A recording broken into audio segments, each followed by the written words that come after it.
Have you ever wondered if she misses you? If she remembers the good old days, the beautiful memories you created together? Some of us don't realize that we have good men in our lives until it's too late. And one of the major reasons for that is unrealistic expectations. Now, before I go further, the reason for this video is not to speak ill of my fellow women, but to point out some things that we're doing that are actually destroying our relationships without even us knowing it. Because it's very easy for us to continue to point fingers. And if we're going to get it right, we need to stop the accusations, stop the pointing of fingers, and begin to think about our actions, especially the ones that are working against our relationships. Some of us become entitled, ungrateful, keeping silent and expecting these men to be able to read our minds. Now, men are not mind readers. They are very straightforward thinking. This issue of maybe keeping quiet and expecting your partner to be able to just get it, it affected me when I first got married. Because there are instances that things will happen and I'll be like, but is he not supposed to know that this is wrong? Why is he doing this? And the guy doesn't even realize that he's doing anything bad. You see, so men actually, they think differently. And most of us women just assume that he is supposed to get it. He is supposed to understand me. He is supposed to do things a certain way. That is where the problem lies. And that is the beginning of we having cracks in our relationships. Assumptions are very dangerous. I had to learn how to speak up and just communicate effectively because whatever is not said cannot be understood. Quite frankly, some of us have seen our parents, especially our mothers, fight through their marriages, and now we believe that chaos is the new normal. Like some ladies just think that if there is no constant fighting and altercation in a relationship, then that relationship is too boring or something. Now, don't get me wrong, every relationship has its own challenges. It's not possible for you to say that you do not have arguments with your spouse every now and then. It's not possible. As long as you're human beings, there will be friction from time to time. But the difference is how you handle it. The bitter truth is you can never know the value of a thing until you lose it. And the grass is not always greener on the other side. So let me walk you through some of the basic mistakes that we're making in our relationships that is ruining our joy and happiness. And one of them is comparison. You see this singular act of comparing yourself, your man, your marriage, your family to someone else, people who you don't even know what their struggles are, especially in this day and age of social media. Everybody is out there on social media projecting the highlights of their lives, and that is what you get to see. You don't get to see the down times. You don't get to see that because people don't mostly post their down times. They want to post when they are having fun, living their best lives.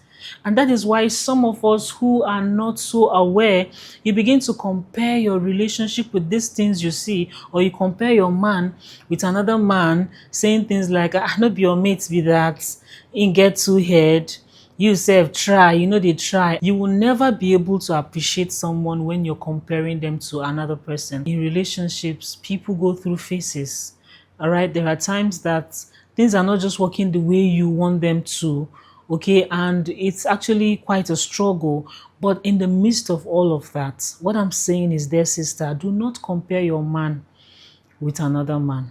Take what you have and appreciate it. Stop the comparison. Everyone has his own journey. The second thing that is really breaking our relationships is ingratitude.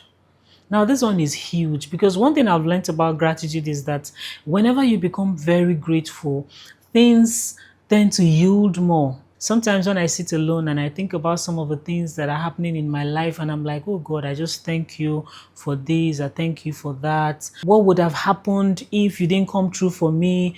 When I become very grateful like that, I realize that things tend to work better for me. And that also reflects in your relationships. When you begin to show more gratitude to that man, more appreciation for the things he does, no matter how little. Sometimes what he needs is just, thank you, my love. I know I can see that you're trying. I see the things you do so that, ashiri no go open for our side. Just thank you. What I mean by that is, I see the things you do to cover us. A man is a cover on the family. Before I go to the next point, let me quickly point this out. For those of us who listen to this famous feminist online who tell you that no man deserves your respect, or no man does this, or all of those negative things they keep saying, honestly, some of them are just making content. My darling, don't lose your marriage, don't lose your man just because of one person who is probably harboring a jobless man in her house. The truth is that social media, like, you can't really know for sure what is real or not. Okay, everybody is just out there, doing what they have to do. And you won't blame them. I mean, it's a free world, okay? So, but you have to be wise. You have to be wise. Don't let another person push you come up for your husband house, and then they will now be managing whatever it is they have in their own corner. Moving on to point number 3.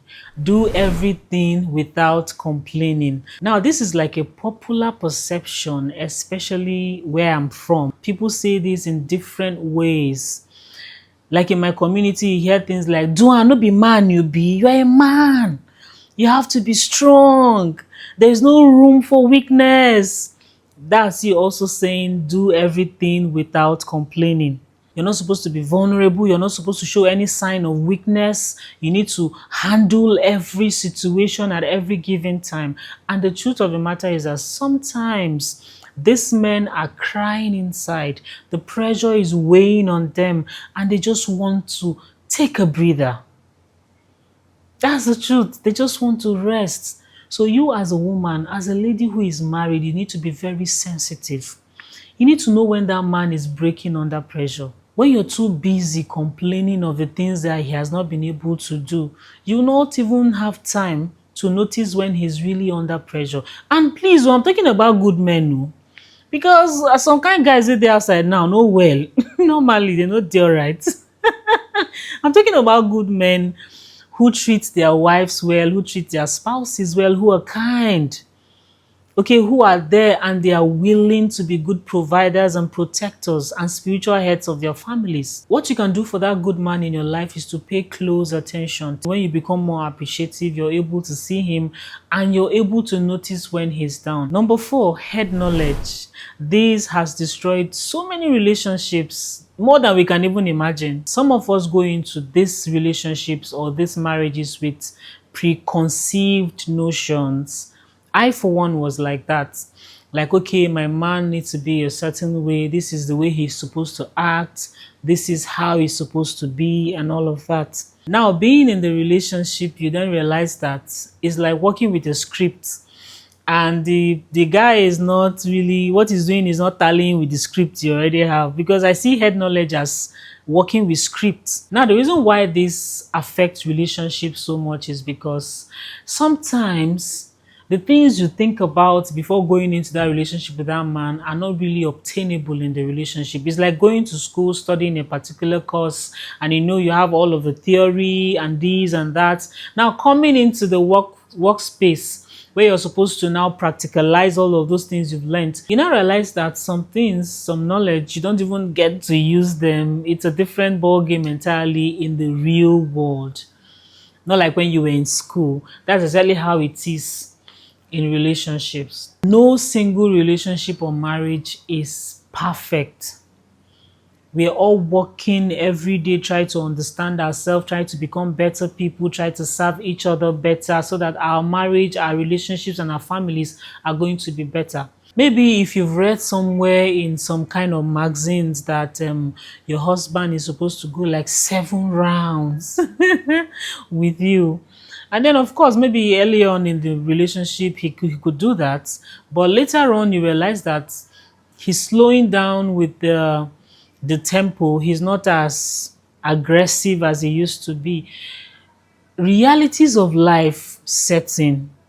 Responsibilities increase. And this has a way of making the man slow down, especially with the sex drive. It is like this for most men, not for everybody anyway. There are people who can still, do 10 rounds and all of that, even regardless of what is happening. But I'm telling you, most men who really mean well for their family, because they tend to, all of these things begin to divert their attention gradually. Now he's thinking about the baby on the way, the school fees, the mortgage, the new project, What do I do for my family? I'm almost 40. You know, all of that. So sometimes the least thing on his mind is to do marathon sex.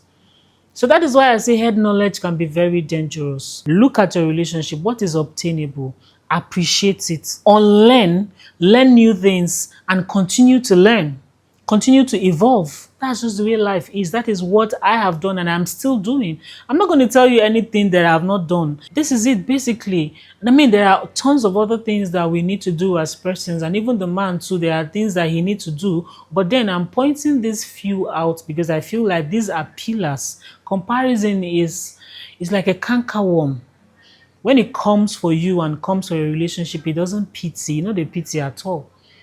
Ingratitude it will slowly steal your joy, make you unappreciative, and you begin to resent that man. And before you know, relationship is breaking, and one day you just hear divorce. And then the man, don't go and by yourself want to say everybody is expecting that you need to do a certain thing, you need to do. That is why when I see some people saying things like, how can you be 40 and you don't have a Bentley?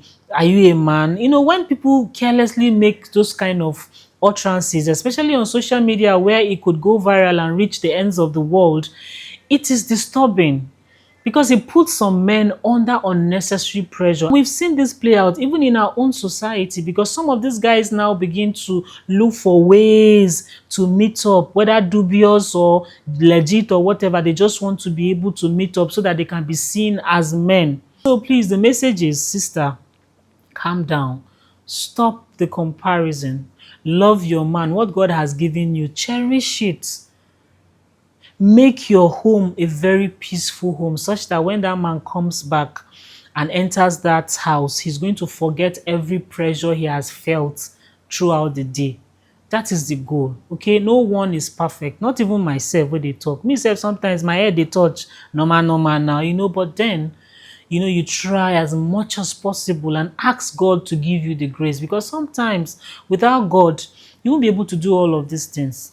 Sometimes men also behave like babies. You know, you see them doing some certain things and you're like, what is this now? It takes the grace of God for you to overlook some things. Okay? But if you know that you have a good man, first of all, if he's God-fearing, if he's a good provider, if he's a protector, if he's a cover on you and that family, then he's a good man. So your job is to try as much as possible, appreciate him and make him stay with you loving, so that your relationship will be so good that whatever comes out of your marriage is going to continue in that pattern. And that is how our society can become better. I hope you find this helpful. Thank you for watching. For those seeing my face for the very first time, my name is Wendyzeal, and on here I talk about relationships, sex in marriage, you know, how men can understand women better so that we can have more beautiful relationships. Thank you once again for stopping by. Make sure to leave a thumbs up, subscribe if you have not done so yet, and I will see you in the next one. Bye.